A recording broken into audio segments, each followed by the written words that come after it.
एक ज़माने की बात है। एक बादशाह था जिसका नाम कोलान था। उसके दिल की नरमी और दानाई दूर दूर तक मशहूर थी। इसकी सल्तनत ना सबसे बड़ी थी, ना ही सबसे अमीर, मगर वहाँ सुकून था। ऐसी सुबहें जिनमें उसकी खुशबू बसी होती और हवा में बच्चों की हंसी घुली रहती। बादशाह कोलान के 3 बेटे थे। तीनों एक दूसरे से बिल्कुल अलग, जैसे सुबह, शाम और रात अलग होती है। सबसे बड़ा शहजादा डोरीन, कद में लंबा और चौड़े कंधों वाला, उसकी निगाह में हुक्म था और चलने में ऐसा एतमाद जैसे वो पैदा ही हुकूमत के लिए हुआ हो। दूसरा बेटा ओन, खामोश मगर तेज निगाहों वाला, कम बोलने वाला, मगर जब बोलता तो लफ्ज़ सीधे दिल में उतर जाते। इसकी खामोशी भी एक ताकत थी, कभी कभी अपने ही दिल के खिलाफ। और सबसे छोटा शहजादा रैल, उसकी आंखों में नरमी थी, दरिया के पानी जैसी नीलाहट लिए हुए। वो गुरूर से नहीं बल्कि ठहराव से चलता, मुरझाया फूल देखकर रुक जाता और किसी बच्चे की बात सुनने के लिए झक जाता। बादशाह कोलान जानता था कि तीनों में कुछ न कुछ खास है, मगर दिल ही दिल में दुआ करता था कि एक दिन सबसे छोटे बेटे की नरमी बाकी दोनों के गुरूर को थाम ले। इसने सबको बेहतरीन उस्ताद दिए, तलवारबाजी, घड़सवारी, तीर अंदाजी, सब कुछ सिखाया। मगर एक बात हमेशा कहता रहा, ताकत तख्त को बचा सकती है, मगर मेहरबानी रूह को बचाती है। मगर मेहरबानी सिखाई नहीं जा सकती जब तक दिल खुद इसे ना चाहे। वक्त गुजरता गया, सल्तनत फलती फूलती रही, मगर फिर एक खिज़ां की सुबह बादशाह कोलान बीमार पड़ गया। दिन बदन इसकी सांसें कमज़ोर पड़ती गईं, जैसे रूह आहिस्ता आहिस्ता बदन से रुखसत हो रही हो। महल खामोश हो गया, हंसी की आवाज़ें जैसे दीवारों से डरने लगीं। दूर दराज से हकीम आए, जड़ी बूटियाँ, तावीज़, दुआएं सब आजमा लिए, मगर कोई इलाज ना मिला। फिर एक रात महल के दरवाजे पर एक अजनबी आया, गर्द में लिपटा हुआ, आवाज़ भारी मगर अल्फाज अजीब सी सच्चाई लिए हुए। इसने कहा, बादशाह को सिर्फ एक चीज़ बचा सकती है, काला गुलाब। ये फूल सिर्फ एक बार खिलता है, और वो भी इस बाग में जो अंधेरों के पार है, जहाँ हुआ भी जाने से घबराती है। मगर जो भी गया कभी लूटा नहीं। हाल में खामोशी छा गई, हुआ जैसे रुक गई हो। तब शहजादा डोरीन उठा और बोला, मैं जाऊंगा अब्बा हुजूर, मैं वो काला गुलाब ला कर रहूंगा, चाहे जान चली जाए। शहजादा और ने फख्र से सर उठाया, अगर डोरीन जाएगा तो मैं भी जाऊंगा, ये कारनामा हमारा होगा। शहजादा रैल, जो अब तक खामोश था, नरमी से बोला, मैं भी जाऊंगा अब्बा, साबित करने के लिए नहीं बल्कि आपको वापस लाने के लिए। बादशाह की कमज़ोर आंखों में नमी चमकी। उसने सर हिलाया, जाओ मेरे बेटो, मगर याद रखो, दुरुस्त रास्ता हमेशा आसान नहीं होता।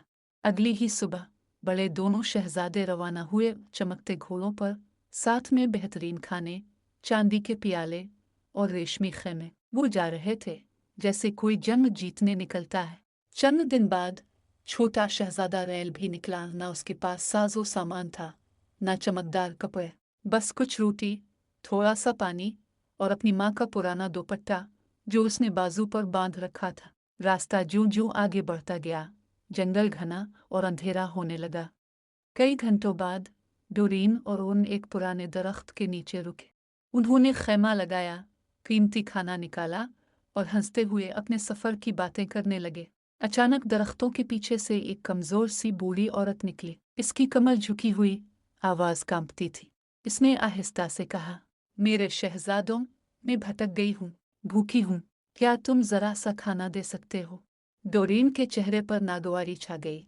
हम यहाँ खैरात बांटने नहीं आए, जाओ यहाँ से। उनने भी हाथ हिलाया, अपना खाना खुद तलाश करो, हमें जल्दी है। बूढ़ी औरत की आंखों में गुस्सा नहीं, अफसोस था, गहरा और खामोश। वो कुछ कहे बगैर मुड़ी और धुंध में गायब हो गई। चंद दिन बाद शहजादा रैल भी उसी दरख्त के नीचे पहुंचा। इसके कदम थके हुए, जिस्म कमज़ोर और पेट खाली था। वो ज़मीन पर बैठा, अपनी रोटी निकाली और जैसे ही पहला नवाला तोड़ा, वही बूढ़ी औरत सामने आ गई। इसकी आवाज़ अब भी कांप रही थी, बेटा, मैं भूखी हूँ, क्या तुम थोड़ा सा खाना दे सकते हो? रैल ने नरमी से मुस्कुराकर कहा, आपने ज़रूर बहुत दूर का सफ़र किया होगा, ये लीजिए, सारा ले लीजिए। बूढ़ी औरत ने हैरत से पूछा, मगर तुम क्या खाओगे? वो आहिस्ता से बोला, भूख के साथ चलना आसान है, मगर किसी और को भूखा देखना मुश्किल। फिर रोशनी फैलने लगी, हल्की, बूढ़ी औरत के गिर्द हुआ में चमक उतरने लगी और लम्हों में उसका झुका हुआ बदन सीधा होने लगा। इसके सफ़ेद बाल चमकने लगे, झुर्रियाँ मिट गईं और उसकी जगह एक प्री खड़ी थी। रैल हैरत से सिर्फ इतना कह सका, आप कौन हैं? प्री ने मुस्कुरा कर कहा, मैं इविलोरा हूँ, जादुई वादियों की निगहबान। मैंने हर इस शख्स को आजमाया जो काला गुलाब ढूंढने आया। तुम्हारे दोनों भाई नाकाम हुए, मगर तुम्हारी मेहरबानी ने वो दरवाज़ा खोल दिया जो कोई तलवार नहीं खोल सकती थी। रैल ने अदब से सर झुकाया, मैं आपका शुक्रगुजार हूँ। मेरे वालिद बीमार हैं, अगर कोई रास्ता है तो मुझे बताइए ताकि मैं काला गुलाब ला सकूं। इविलोरा की आंखों में नरमी आतर आई, जैसे बादलों के बीच से रोशनी छन जाए। इसने आहिस्ता कहा, काला गुलाब रोशनी के इस पार उगता है जहाँ कोई इंसान नहीं पहुँच सकता, मगर तुमने बगैर किसी लालच के दिया, इसलिए मैं तुम्हारी मदद करूंगी।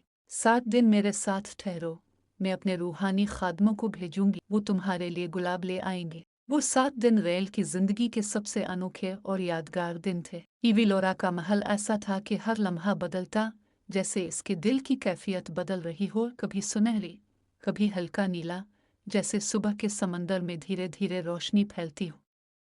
वो इतनी पुरसुकून थी कि इसके साथ बैठना, इसकी खामोशी में बैठना भी दिल को सुकून दे रहा था। शुरू में वो ज्यादा बात नहीं करते थे, बस कभी निगाहें मिल जाती, छोटी मुस्कुराहटें आ जाती। मगर जैसे जैसे दिन गुजरते गए, इनके दरमियान वो खामोश बातें बहने लगी जो अल्फाज में नहीं आती, बस दिल से निकलती। रैल खुद को इसके करीब खींचता महसूस कर रहा था, खूबसूरती की वजह से नहीं, बल्कि इसके अंदर छुपी खामोश ताकत, उसकी नरमी और उसकी मौजूदगी की वजह से।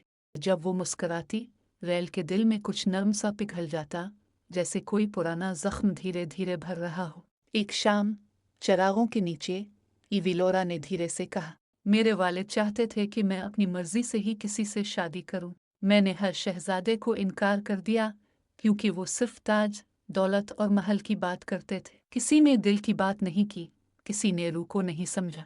मैं सदियों से किसी ऐसे शख्स का इंतजार कर रही हूँ जिसकी रूह बहादुर होने से पहले मेहरबान हो। रैल ने सर हिलाया, दिल धड़कते हुए कहा, शायद हम एक दूसरे के इंतजार में थे। इविलोरा ने मुस्कुरा कर नजरें झुकाएं, मगर आंखों में थोड़ी सी बेचैनी भी झलक रही थी। तुम तो वापस चले जाओगे, है ना? रैल ने नर्म लहजे में कहा, मुझे जाना होगा, लेकिन हमेशा के लिए नहीं। जब मेरे वालिद दोबारा ठीक हो जाएं, मैं ज़रूर तुम्हारे पास वापस आऊँगा। इविलोरा ने आहिस्ता से इसका हाथ पकड़ा, उंगलियां ठंडी और हल्की लरजती हुई थी। रैल को लगा जैसे ये लम्स दिल के अंदर उतर रहा हो।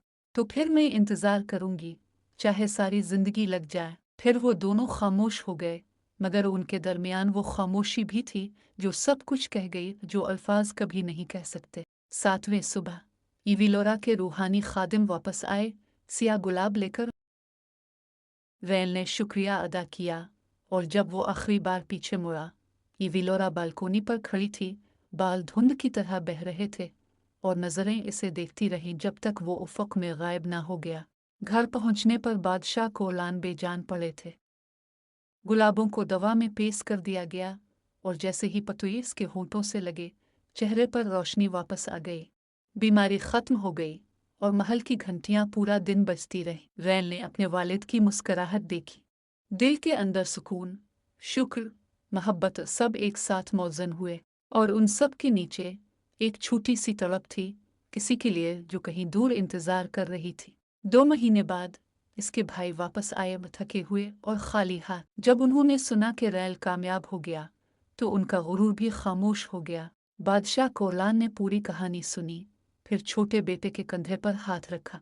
मेरे बच्चे, तुमने न सिर्फ मेरी जान बचाई, बल्कि अपने भाइयों और मुझे ये भी दिखाया कि असल ताकत क्या है। ये रहमदिली और दिल की ताकत है।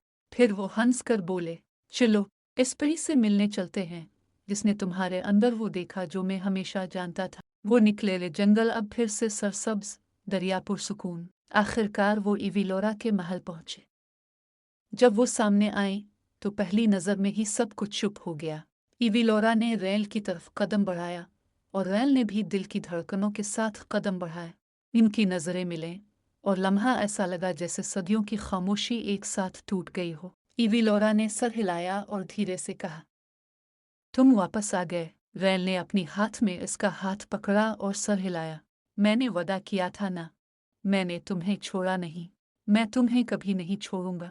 इनकी शादी चांद के नीचे हुई और इसी रात सिया गुलाब पहली बार सफ़ेद खिले। हवा में मौसीकी थी, रोशनी थी, और जब वो रक़्स कर रहे थे तो ये शाही जश्न नहीं, दो दिलों की मुलाकात थी जो दुनिया के बीचों बीच हुई। बाद में जब लोग बादशाह कोरलान के बेटों की कहानी सुनाते तो वो सल्तनत तलवारों की बात नहीं करते, बल्कि इस छोटे शहजादे की बात करते जिसने अपनी भूख एक अजनबी के लिए कुर्बान की और वो मोहब्बत पाई जो जादू से पैदा नहीं की जा सकती थी क्योंकि वो खालिस और दिल से थी। लोग कहते असल जादू और ताकत दिल की नरमी में है, रहमदिली और मोहब्बत में है। वही चीज़ है जो दिल से दिल तक पहुंचती है और दुनिया की सबसे बड़ी ताकत से भी ज़्यादा कीमती है।